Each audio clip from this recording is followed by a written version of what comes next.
It's a Minimalist Monday edition of Optimal Living Daily, episode 2595, The Two Biggest Myths of Minimalism, by Regina Wong with NoSidebar.com. And I'm Justin Malik. Happy Monday. Welcome to the old podcast, OLD podcast, Optimal Living Daily, where I read to you like a big ongoing audiobook from many different authors. And we're going to get right to our Minimalist Monday post as we optimize your life. The Two Biggest Myths of Minimalism, by Regina Wong with NoSidebar.com. Quote, moderation, a balance between less and more, unmeasurable and personal in its definition, is at the heart of minimalism. Anonymous. When you think of the word minimalism, what comes to mind? Monotone clothing, stark white decor, near empty spaces?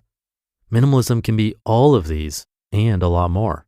It's not just a physical manifestation. It is relevant to your mental and emotional levels as well. To get the most out of minimalism, it should be looked at from a holistic perspective, not just a physical one.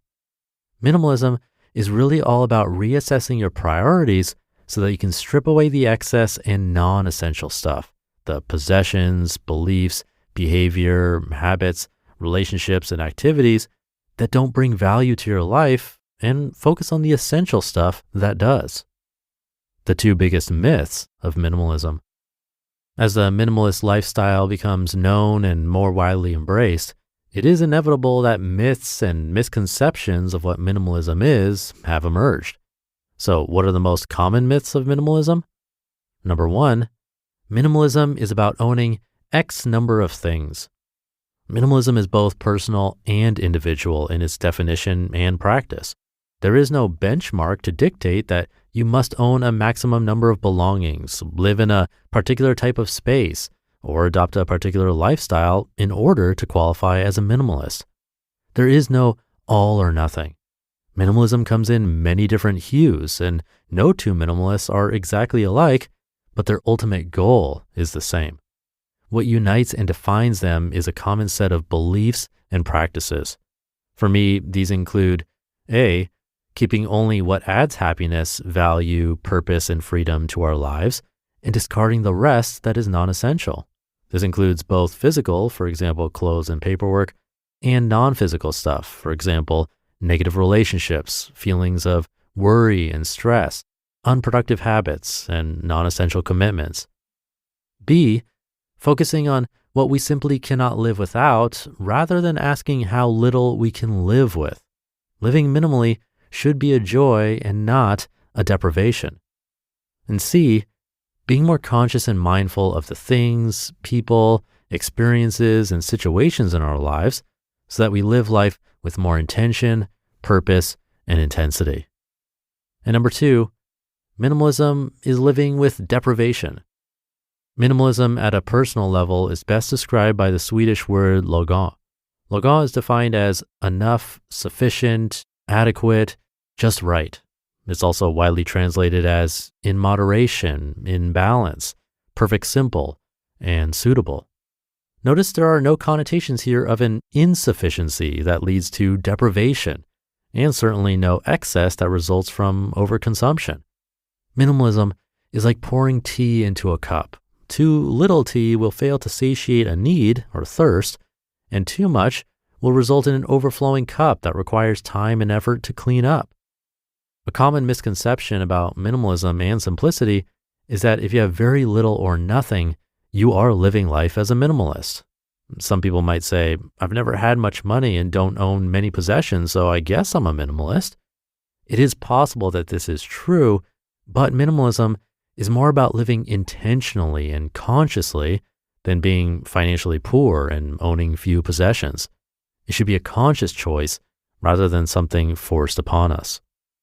The focus of minimalism. The focus of minimalism should not be on stuff as much as intention. Some of us might live with few possessions as it is appropriate for our lifestyle and needs. Others might find that their library of 300 books provides much joy and inspiration. If you love books, getting rid of all your books would probably make you very unhappy, and that defeats the whole premise of minimalism. Minimalism should be about focusing on what is essential to our happiness and fulfillment. There is a limit, both physical and emotional, that possessions and non-essential stuff can provide us. Buying a $100,000 house might make us very happy. Buying a $500,000 house would not necessarily make us 5 times happier. This is due to the law of diminishing returns. After a certain point, additional income and possessions do not deliver a significant and corresponding change to our level of happiness. In fact, in many cases, the result is less happiness. Similarly, fewer possessions do not mean less satisfaction.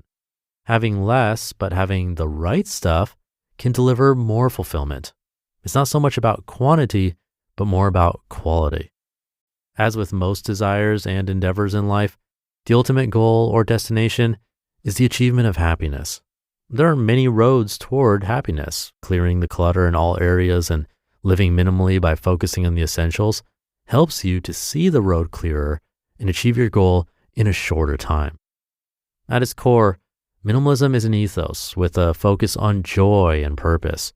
It is a tool that helps us gain freedom from being overwhelmed, from non-essential stuff, from consumer culture, from mental clutter, from emotional blockages and negative relationships, from debt and joyless pursuits. It facilitates tangible freedom and the living of an extraordinary life.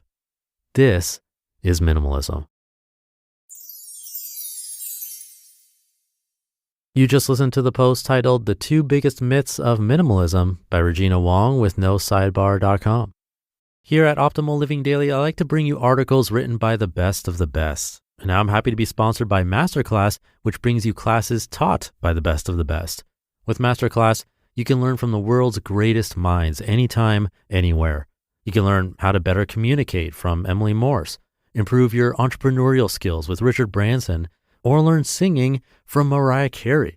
With over 180 classes from a range of world-class instructors, that thing you've always wanted to do is closer than you think.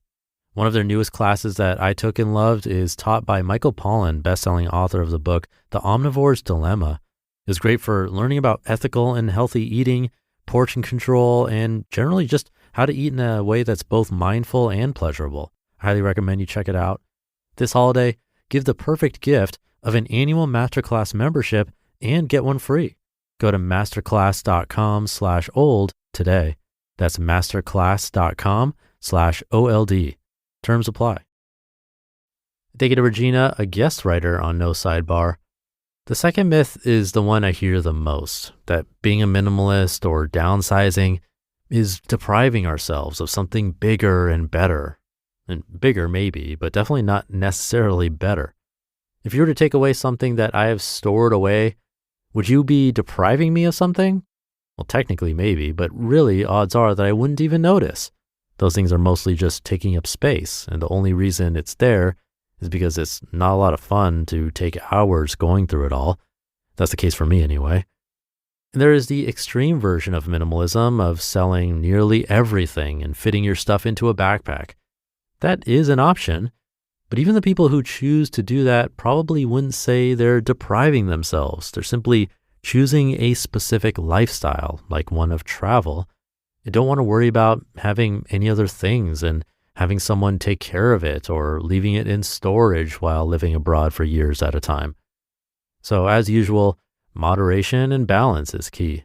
And it's always worth revisiting what that looks like in your own life. So take that time for reflection today. Have a great rest of your day and start to your week. Thank you for listening every day and optimizing your life with me. And I'll see you tomorrow where your optimal life awaits.